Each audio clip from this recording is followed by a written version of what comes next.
hell is this. Hell is, yeah, nobody does what you tell them to do, and nobody agrees that you have the right to tell anybody to do anything. Hell is basically, yeah, you have no authority, and everybody does whatever they want in your eyes. Why? You're too scared to agree with the truth.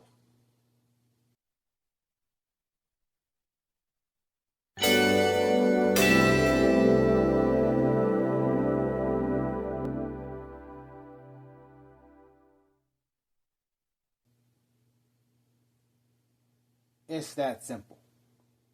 What is this? That's basically her saying that her desire is for Jesus to go away and be replaced by a bunch of mental health. That's obviously what she's asking for. She's asking for Jesus to vanish and for a bunch of mental health to appear in its place. Yeah, she basically wants Jesus to go away and be replaced with this lineup of doctors that are going to slay the thing. That's what that is. Basically what she's saying is that I want Jesus to go away and please put all these mental health professionals in place of Jesus. Why? That person is too scared to say that her doctor is hurting her. Yeah, she's just too scared. Well, yeah, the pain is going to increase. You see, basically this is probably the problem. She basically was running this Satan get behind me thing. Apparently she's still doing that. The problem is she defines Satan as anything that is different than baby Jesus. That's the problem. She defines Satan as anything that's different than a babbling baby, because that's obviously not Jesus, because you can't follow that. A crying baby is not something that you can, that is a leader. That's not any type of theology. That's not any type of teaching. That's not any type of understanding. 1 Samuel 31. Yeah, play it again, Sam. Now, the Philistines fought against Israel, and the men of Israel fled from before the Philistines and fell down slain in Mount Gilboa. See a problem here. If someone starts saying anything about the ancient Middle Eastern war that prescribes a winner, because this passage can be used to say that a different people who is not Israel are entitled to that. See, that's a hazardous conversation that all wise people stay well away from. Who's the correct winner? Probably the one who can engineer a peace treaty. See, the first part of a peace treaty is you don't use ancient manuscripts to assign dictators from across the sea. That's the first part of peace. You do not use ancient manuscripts to assign dictators from across an ocean. The truth is, the people in the Middle East obviously already have a solution.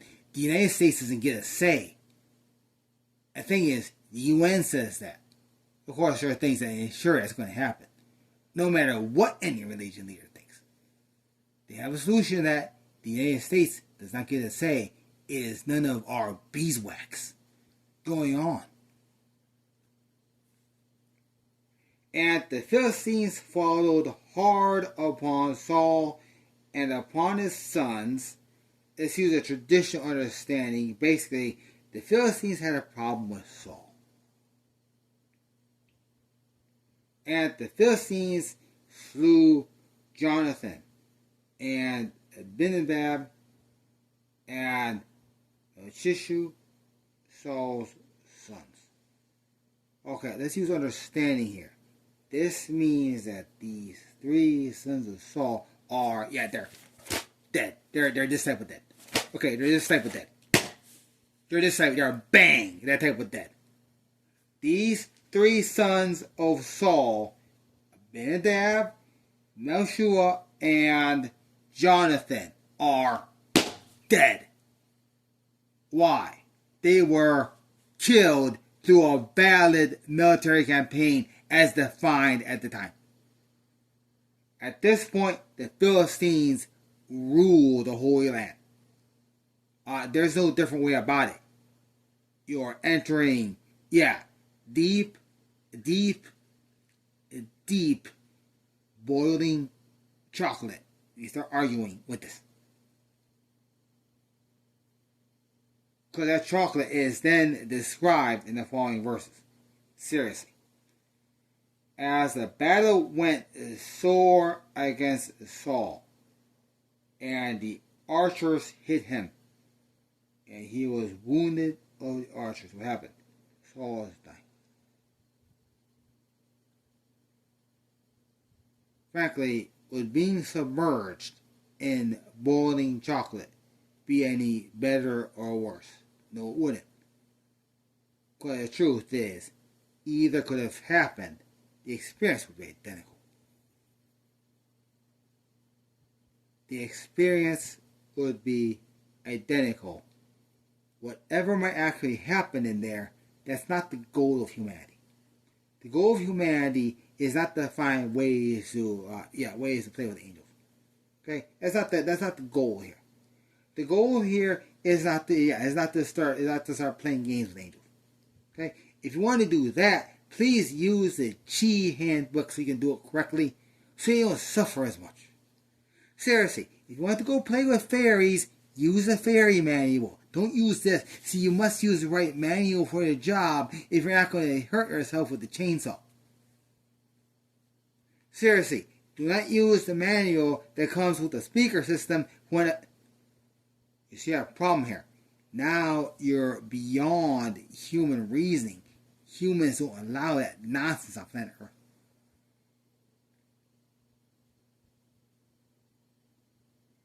Then says Saul unto his armor bearer,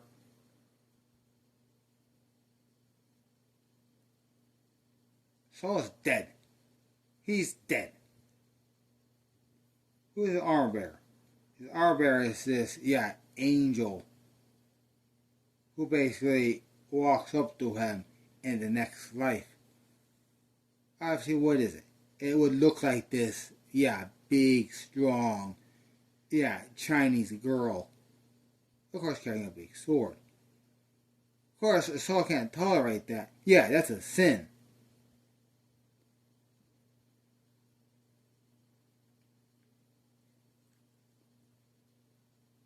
How many people in the church would actually tell,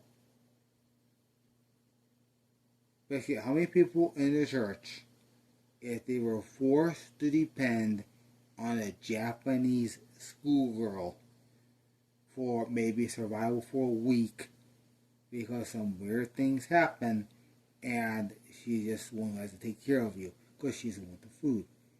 How many Christians would then say, I don't want your food. Please kill me. Slice me up. I don't want to sin. You have a problem. No one goes there. No one goes there. This is afterlife. What's happening is because we're using reality and we're using human thinking, Saul knows he's dead. He knows he's dead. Dead plus dead is probably not worth the things he can't stand to look up this angel. Why? Keep in mind that Saul had previously gone to a different angel, which basically said, okay, what are we playing with dead? Okay, guess what? Saul's not just doing dead. So basically, he thinks that this angel is going to, lest these uncircumcised come and have sex with me. Which I can't stand. Because, I died once to avoid sex. Let's do it again. But the armor bearer would not, for he was so afraid. Why? Because he's saying this after being boiled in chocolate.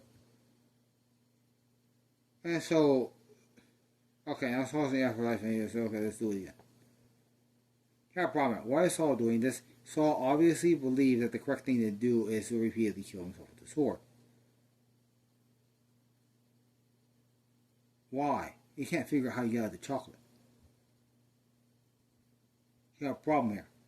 Thing is, there's no logic that explains forever being trapped inside a thing of hot chocolate. Yeah, there's no logic to explain the experience of being locked inside a vat of boiling chocolate. There's no logic to explain it. This is how God attempts to explain this logic. It's where a person repeatedly decides that the only correct thing to do is take a sword and chop himself up. Basically, take a knife and keep hurting himself. Where the logic of the human has failed so poor that he doesn't understand that there are other options than that. That is hell. That is hell.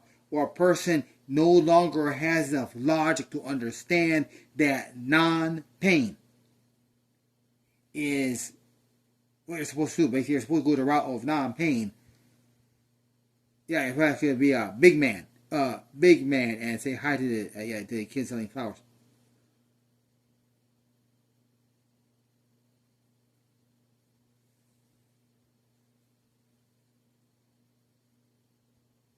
And the thing is, verse 5 here, when the armor bearer saw that Saul was, you gotta need that stuff because people are not going to understand it. So therefore, this passage is now, this is obsolete. I explain it better. Yeah, why? I'm not King James. Yeah, I need a wad, either stick.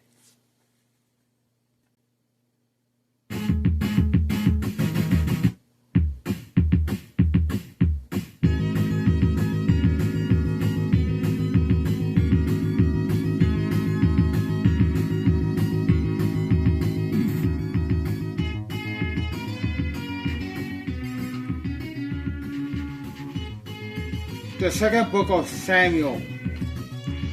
Now it came to pass after the death of Saul, when David was returned from the slaughter of the Amalekites, that David had about 2 days in Ziklag. It came even to pass on the third day that, behold, a man came out of the camp from Saul with his clothes rent, and earth upon his head. And so it was, when he came to David, that he fell to the earth, that he did obstinance.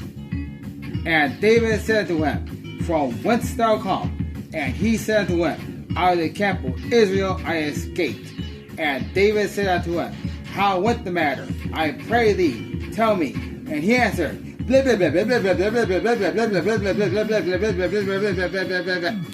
However, understanding the modern Bible, it requires an understanding that it all is adaptations of the King James Version. People need to understand that. Because the King James Version is more different from either the... Here's the problem. The ancient Hebrew Aramaic is not knowable. It's not understandable. Because that's BS. Because the ancient version, of course, was hieroglyphics. That's obvious. The original Bible is probably what is inscribed on various things which are well photographed. You might have a problem if somebody studies that and finds, that's a sensible Old Testament. Yeah, because look like accurate analysis. I'll see what that might say. By just using obviousness, what does a bird mean? A bird probably means either flight or it means travel. That probably means travel. Let's assume a bird means travel. That makes sense. Yeah, a bird. Here's the thing. Problem. Linguists, of course, study that. They say that bird means three things at least. One, that obviously means travel. The other thing, it has the idea of sight. The third one is that it has the idea of, hey, I'm a bird. Yeah, so basically it means bird, it means travel, it means like seeing things from the sky. Yeah, the obvious thing is that a bird means to most people. You see, you start with those assumptions, you can start to assemble it as saying the things that make sense. Of course, that's a different study for a different time.